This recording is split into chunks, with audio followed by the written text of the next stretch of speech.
श्री श्री राधा रमणो जयति भजनिताय गौर राधे श्याम। जप हरे हरे राम। चरित सुधा श्री श्रीमद राधा रमण चरण दास देव बाबा जी महाशय बड़े बाबा का जीवन चरित्र। मूल बंगला संपादक प्रकाशक श्री रामदास बाबा जी। कटक यात्रा। कटक जिले में महांगा नाम का स्थान है। वहाँ के श्रीयुत बाबू आनंद चंद्र ब्रह्म बाबा जी महाशय को अपने कटक स्थित घर में ले जाने के लिए श्री धामपुरी आए हैं। उनकी इच्छा है कि बाबा जी महाशय के साथ उनके 2-4 अंतरंग साथी ही चलें, किंतु इस संबंध में उनसे कुछ कहने का साहस नहीं कर पा रहे हैं। एक दिन अपराह्न के समय आनंद बाबू बोले, कटक यात्रा की जाए तो कैसा? बाबा जी, हाँ चलेंगे। 2-4 दिन बीतने पर एक दिन आनंद बाबू ने विशेष आग्रह के साथ कहा, बहुत दिन हो गए, आज चला जाए। बाबा जी, आज बृहस्पतिवार है, आज के दिन धाम नहीं छोड़ा जाता। आनंद, आप महापुरुष हैं, आपके लिए बृहस्पतिवार, अमावस्या और पूर्णिमा क्या, ये सब तो संसारी लोगों की बातें हैं। बाबा जी, देखो आनंद, इन सब बातों में संसारी या उदासी का प्रश्न नहीं। हम लोग प्रचलित लोकाचार का यथार्थ महत्व न समझकर अनेक बार इस प्रकार अपना दंभ प्रकट करते हैं। विचार किया जाए तो ये हमारी भूल के अतिरिक्त और कुछ नहीं है। बृहस्पतिवार की ही बात लो, बृहस्पतिवार का दूसरा नाम है गुरुवार। इस दिन कहीं यात्रा करने से श्री गुरुदेव के निकट अपराधी होते हैं। इस वार का एक और नाम लक्ष्मीवार है। लक्ष्मीवार के दिन जिस धाम में से यात्रा की जाती है, लक्ष्मी उस धामेश्वर को छोड़ देती है। तो अब बताओ कि यह क्या केवल गृहस्थियों का विषय है? सभी के तो गुरु हैं, उनका असंतोष जगत के असंतोष का कारण होता है। मान लो मैं परम विरक्त हूँ, मुझे लक्ष्मी की आवश्यकता नहीं, पर इसलिए क्या धामेश्वर से भी लक्ष्मी का त्याग करा दिया जाए? आनंद, मैं नहीं समझता कि मेरा जैसा तुच्छ जीव एक साधारण काम करे और लक्ष्मी ईश्वर को छोड़ जाए। ऐसा ही होता तो हम श्री नारायण के वक्षस्थल पर बैठने वाली लक्ष्मी देवी का अपनी इच्छा से वियोग या संयोग करा सकते। बाबा जी, लक्ष्मी को छोड़ने के विषय में एकादशी महात्म्य में इसी प्रकार का वर्णन है। मत शयने मद उत्थाने मत पार्श्व परिवर्तने फल मूल जलाहारी हृदय शूलम ममार्पयेत। अर्थात जो लोग मेरी शयन, उत्थान एवं पार्श्व परिवर्तनी एकादशी को फल मूल और जल ग्रहण करते हैं, वे मेरे हृदय में शूल बेधते हैं। मैंने जल पिया और भगवान के हृदय में शूलाघात हुआ। इसका क्या अर्थ है? ये कि उस दिवस फल आदि आहार करने से भगवान शूलाहत व दुखी होते हैं। लक्ष्मी देवी के विरह में भगवान को जिस तरह का कष्ट होता है, वैसा ही कष्ट हमारे बृहस्पतिवार को दूसरी जगह जाने से होता है। उसे करना हमारे लिए कभी उचित नहीं। आनंद हाथ जोड़कर, प्रभु अब समझा कि हमारे दिन प्रतिदिन के कामों में भी बहुत कुछ महत्व उद्देश्य रहते हैं। इस प्रकार कुछ दिन बीतने पर एक दिन प्रातः काल बाबा जी महाशय ने साथियों से कहा, देखो आनंद बहुत दिनों से आया बैठा है, आज कटक जाना होगा। ललिता दासी ने पूछा, साथ कौन कौन जाएगा? बाबा जी महाशय ने कहा, बहुत लोगों के जाने की आवश्यकता नहीं, 4-5 व्यक्ति जो चाहें चल सकते हैं। ये सुनकर आनंद बाबू मन ही मन प्रसन्न हुए और सोचने लगे कि अंतर्यामी गुरुदेव ने मेरे मन की बात जान ली। जाने वालों में कौन कौन होंगे इसका अभी ठीक नहीं, इसलिए साथियों में कोई प्रसन्न है, कोई चिंतित और कोई दुखी। क्रमशः संध्या हुई। बाबा जी महाशय के कटक जाने की बात सुन पूर्ववासी बहुत से भद्र लोग उनसे मिलने आए और कहने लगे, यथासंभव शीघ्र वापस आने की चेष्टा कीजिएगा, क्योंकि आपके यहाँ न रहने से हम लोगों को कुछ भी अच्छे नहीं लगता। इस प्रकार की प्रेम भरी बातें सुन बाबा जी महाशय ने अपने मधुर वचनों से सबको शांत किया और उनसे विदा हो खोल करताल के साथ नाम करते करते स्टेशन की ओर चल दिए। मठ में एक वृद्ध बाबा जी को छोड़ सब उनके साथ चल पड़े। बहुत से बाबू लोग भी साथ हो लिए। यथा समय स्टेशन पर पहुंचकर बाबा जी महाशय ने एक सज्जन से पूछा, भाई गाड़ी में कितनी देर है? सज्जन ने घड़ी देखकर कहा, 1.5 घंटे की देर है।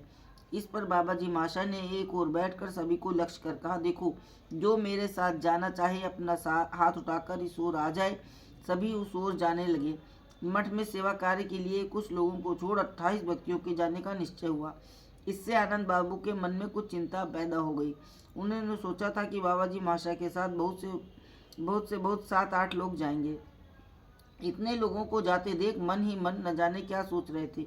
उसी समय बाबा जी महाशय ने अपना अंगूछा सामने बिछाते हुए कहा, सब लोग मुझे थोड़ी थोड़ी भिक्षा दो।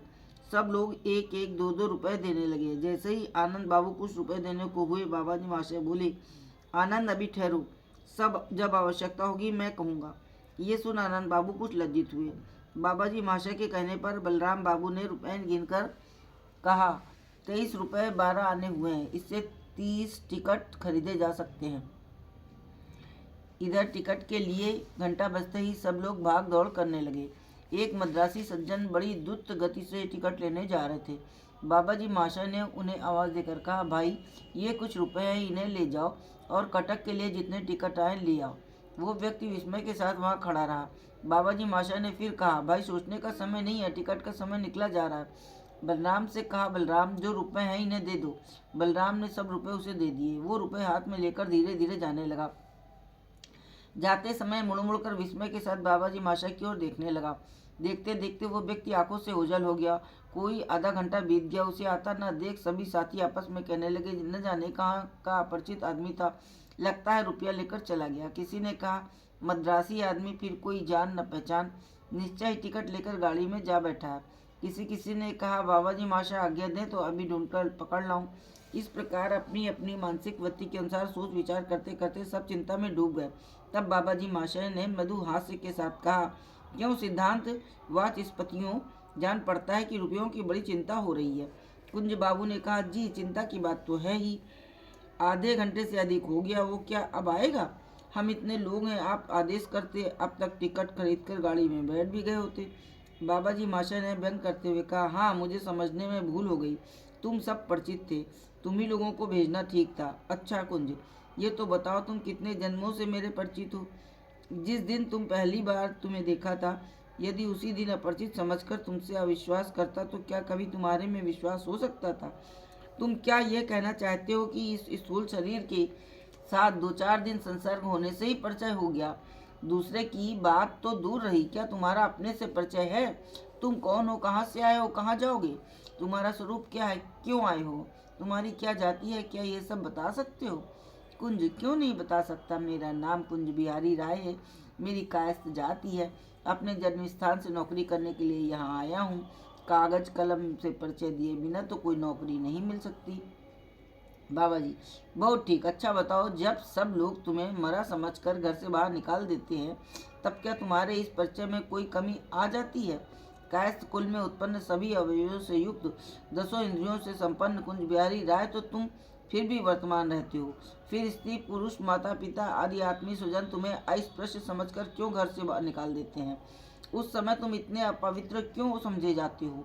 जिस कुल में जन्म लेते हो उस कुल के लोग भी 1 महीने तक अशौच अवस्था में रहते हैं। जिस पुत्र के साथ तुम्हारा परिचय था, जिससे तुम्हें इतनी आशाएं थी, वो अकातर भाव से तुम्हारे मुख में आग लगा देता है। जिस पिता से तुम्हारा परिचय था, जिसने तुम्हें इतने लाड़ चाव से पाला था, वो तुम्हारे सुंदर शरीर को जलाकर राख कर देता है। क्या इसी को परिचय कहते हैं? क्या इसी को तुम संबंध या ममता कहते हो? कितना भ्रम, कितनी अविद्या, कितना मोह! निविष्ट चित्त से सोच कर देखो, सच्चिदानंद आदि पुरुष गोविंद की एक किरण मात्र प्राप्त कर इतना पवित्र अचेतन पदार्थ भी जगत में अत्यंत पवित्र होकर आदरणीय बन जाता है, और उसी वस्तु के अभाव में पूर्वत अचेतन अपवित्र बन जाता है। संबंध है सच्चिदानंद गोविंद के साथ, परिचय भी उन्हीं के साथ। उन्हीं की सत्ता में जगत की सत्ता है।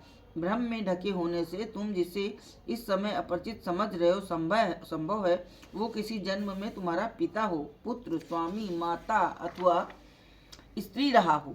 भविष्य में भी किसका कौन क्या होगा, इसका किसे क्या पता। जीव मात्र एक ही स्थान से आया है और एक ही स्थान को जाएगा। जय जय श्री राधे।